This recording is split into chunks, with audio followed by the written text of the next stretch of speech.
প্রিয় ভাইয়েরা, সূরাতুল হুজুরাতের 10 নম্বর আয়াতে আল্লাহ তাআলা বলছেন ইন্নামাল মুমিনুনা ইখওয়া। আল্লাহ বলেন বিশ্বাসীরা ভাই ভাই, মুমিনরা ভাই ভাই। এটা ফিল করতে হবে, শুধু মুখে বললে হবে না। আমরা কিন্তু ভাই ভাই, উই আর ব্রাদার্স ইন ইসলাম।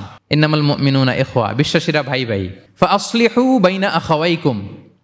আর এই ভ্রাতৃত্বের মধ্যে যদি কখনো টানাপোড়েন হয়, বোঝাপড়ায় সমস্যা হয়, বিরোধ হয়, তাহলে মিলমিশ করে দিও তোমরা, সেটা আপোষে মীমাংসা করে দিও।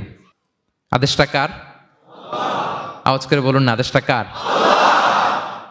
আর ওয়াত্তাকুল্লাহ, আল্লাহকে ভয় করো। লাআল্লাকুম তুরহামুন, তাহলে তোমরা অনুগ্রহ প্রাপ্ত হবে। তাহলে প্রথম মেসেজ হচ্ছে আমরা ভাই ভাই, উই অল আর ব্রাদার্স। পৃথিবীতে ভ্রাতৃত্ব, ব্রাদারহুড, এটা অনেক ধরনের। এক নম্বর ভ্রাতৃত্ব হচ্ছে আল উখুয়া আল ইনসানিয়া, মানবিক দিক থেকে ভাই। যারাই মানুষ তারাই ভাই, কারণ আমাদের আদি পিতার নাম, আদিমাতা Adam and Eve. We came from the very same source, same origin. একটা জায়গা থেকে আসছে। সবার বাপ যদি একজন হয়, সবার মা যদি একজন হয়, তো আমরা সবাই কি? সুবহানাল্লাহ পড়বেন না? তাহলে ভ্রাতৃত্বের একটা রূপ হচ্ছে আল উখুয়া আল ইনসানিয়া, মানবিক দিক থেকে ভাই। সেই হিসেবে হিন্দু আমার ভাই, খ্রিস্টানও আমার ভাই, বৌদ্ধ আমার ভাই, নাস্তিক আস্তিক সবাই আমার ভাই। এটা হলো ভ্রাতৃত্বের একটা ধরন। ভ্রাতৃত্বের আরেকটা ধরন হচ্ছে আল উখুয়া আন নাসাবিয়া, বংশীয় ভাই, বংশের সম্পর্ক বা রক্তের সম্পর্ক। যেমন আমার চাচাতো ভাই, খালাতো ভাই, আরো ক্লোজে গেলে আমার আপন ভাই, মায়ের পেটের ভাই, এক রক্তের ভাই, ঠিক কিনা বলেন? এটা গেল 2 নাম্বার, এটা রক্তের সম্পর্ক। 3 নাম্বার হচ্ছে আল উখুয়া আদ-দীনিয়া, দিনী ভাই। আর আমরা এটা নিয়েই কথা বলছি, আল উখুয়া আদ-দীনিয়া।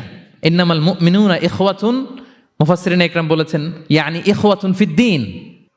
মুমিনরা ভাই ভাই হচ্ছে 3 নাম্বার সেন্সে, আমরা দিনী ভাই। আমি আপনাদের কাউকে দেখি নাই, আমাকে হয়তো সোশ্যাল মিডিয়ায় দেখেছেন, কিন্তু সরাসরি হয়তো দেখেন নাই। কিন্তু এই যে আমাদের ভ্রাতৃত্ব, এটা দিনী ভ্রাতৃত্ব, দিনী ভাই।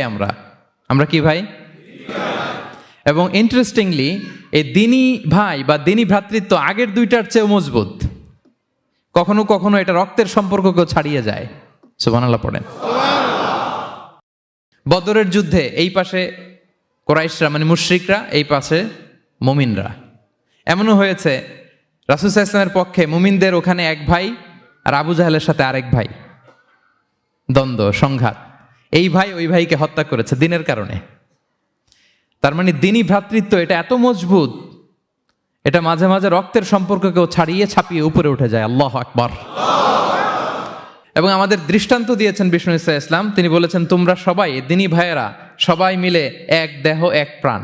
বিষ্ণুই বলেন মাসালুল মুমিনিনা ফি তাওয়াদ্দিহিম ওয়া তারাহুমিহিম ওয়া তাআতুফিহিম মাসালুল জাসাদ। মুমিনদের ভালোবাসা সম্পর্ক, এটার দৃষ্টান্ত হচ্ছে, পারস্পরিক ভালোবাসা সম্পর্ক হচ্ছে কামাসালিল জাসাদ, এটা একটা দেহের মতো। আমরা সবাই মিলে এক দেহ।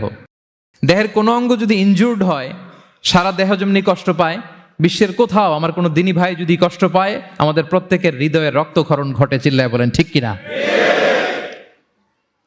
আপনার পা কেটে গেছে, এখন আমরা কি এরকম ভাবি যে পা গেছে তো কি হয়েছে, পাই না, কষ্ট পাবে, সারা দেহ তো ওকে। ব্যাপারটা কেমন? দেখবেন পা কেটে গেলে রাতে ঘুম আসে না, ওইটার ব্যথায় জ্বর চলে আসে, এরকম আসে না নাই? এই জন্য বিষ্ণু ইসলাম বলেছেন মাসালুল জাসাদ, একটা দেহ, দেহের এক অঙ্গ ইনজুর্ড হলে যেমনি সারা দেহ কষ্ট পায়, পুরো দেহটা রাত জেগে থাকে, জ্বর এসে যায়, তেমনি গোটা বিশ্বের কোনো প্রান্তে, কোনো জনপদে, কোনো এলাকায় কোনো মুসলিম ভাইয়ের যদি কষ্ট হয়, সেটা আমাদের হৃদয়ে যেয়ে লাগে। ঠিক কিনা বলেন? ফিলিস্তিনের ভাইয়েরা যদি কাঁদে, আমাদের ভালো লাগে? কাশ্মীরের ভাইরা যখন গৃহহীন হয়, আমরা এটা সহ্য করতে পারি? মিয়ানমারে আমার মুসলিম ভাইরা যখন নির্যাতিত হয়, আমরা কি এটা মেনে নেই? কারণ এক দেহ এক প্রাণ। আমরা যদি কোরআনের দিকে তাকাই, আল্লাহ তাআলা বলেছেন আমাদের সম্পর্কটা হচ্ছে রোহামা উবাইনাহুম। রোহামা, একে অপরের প্রতি আমরা সফট হার্টেড, রহম দিল, একে অপরের প্রতি সফট হার্টেড। কোরআনের অন্য জায়গায় এসেছে বুনিয়ানুম মারসুস, সীসা ঢালা প্রাচীরের মতো আমাদের সম্পর্ক। হাদিসে এসেছে এক ভাই হচ্ছে আরেক ভাইয়ের মিরআতুল মুমিন, এক মুমিনের জন্য আরেক মুমিন হচ্ছে আয়না। আয়নার সামনে দাঁড়ালে দেখা যায় যে আমার এখানে একটা দাগ, তারপর আয়নার সামনে দাঁড়ালে আমাকে ঠিক করে নেওয়া যায়, গুছিয়ে নেওয়া যায়। তার মানে আমার সমস্যা, আমার ভুল, আমার খুঁত, আমার স্পট, এটা আয়না বলে দেয়। মুমিনরাও এরকম, এক ভাই আরেক ভাইকে সংশোধন করে দেয়। সুবহানাল্লাহ পড়েন। এবং কোরআন কখনো কখনো আমাদেরকে বলেছে যে ওয়ায়ুসিরুনা আলা আনফুসিহিম ওয়ালাউ কানা বিহিম খাসাসা, ভ্রাতৃত্বের সম্পর্কটা এমন হবে যে নিজের প্রয়োজনের চেয়েও মুমিন ভাই তার অন্য ভাইয়ের প্রয়োজনকে গুরুত্ব দিবে। পড়েন সুবহানাল্লাহ। আমার প্রয়োজন, তারপর আমি না নিয়ে আমার ভাইকে দিব। এরকম নিদর্শন আমাদের মধ্যে আছে না নাই? আপনারা ইয়ারমুকের যুদ্ধের নাম শুনেছেন, হিজরি 15 সালের কথা। বিষ্ণু ইসা ইসলামের ইন্তেকালের 4-5 বছর পরের ঘটনা। ওমরে ফারুক রাদিয়াল্লাহু তাআলা আনহু, উনি হচ্ছেন তখন আমাদের খলিফা, the second caliph of Islam, আমিরুল মুমিনিন, খলিফাতুল মুসলিমিন। তো ইয়ারমুকের যুদ্ধে আল্লাহ তাআলা আমাদেরকে বিজয় দান করেছিলেন।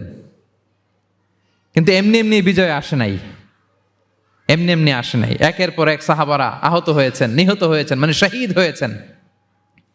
এবং যুদ্ধের এক পর্যায়ে এমন হয়েছে, খাবারের অভাবে, পানির অভাবে সাহাবারা ছটফট করছিলেন। এক ফোঁটা পানি নাই, রুহু বেরোয় যায়, পানি পানি বলে চিৎকার করছেন। তৃষ্ণায় যখন কাতর, ওই সাহাবীর কাছে পানি নিয়ে আসা হলো, মশক দিয়ে পানি নিয়ে আসা হলো, সামান্য কিছু পানি, যে নেন। তো উনি যখন পানি খাবেন, দেখতে পেলেন যে পাশে আরেক ভাই চিৎকার করে পানি পানি, এক ফোঁটা পানি দাও, চিৎকার করছে। ওই সাহাবী বলতেছেন, আমার দরকার নেই, আমার ভাইকে নিয়ে আগে দাও, আমি পরে খাবো।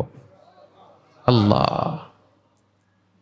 ওই দ্বিতীয় সাহাবীর কাছে যাওয়া হলো এই মশক নিয়ে, যে আপনি একটু পানি খেয়ে তার হৃদয়টাকে শান্ত করেন, ঠান্ডা করেন। তিনি যখন পানি মুখে নিতে যাবেন, পাশে আরেক ভাই চিৎকার করছে, পানি পানি, এক ফোঁটা পানি দাও। ওই সাহাবী বললেন, আমাকে না, আমার ভাইকে দাও, আমার আগে আমার ভাইকে দাও। ওই সাহাবার কাছে নিয়ে যাওয়া হলো যে আপনি আগে খান।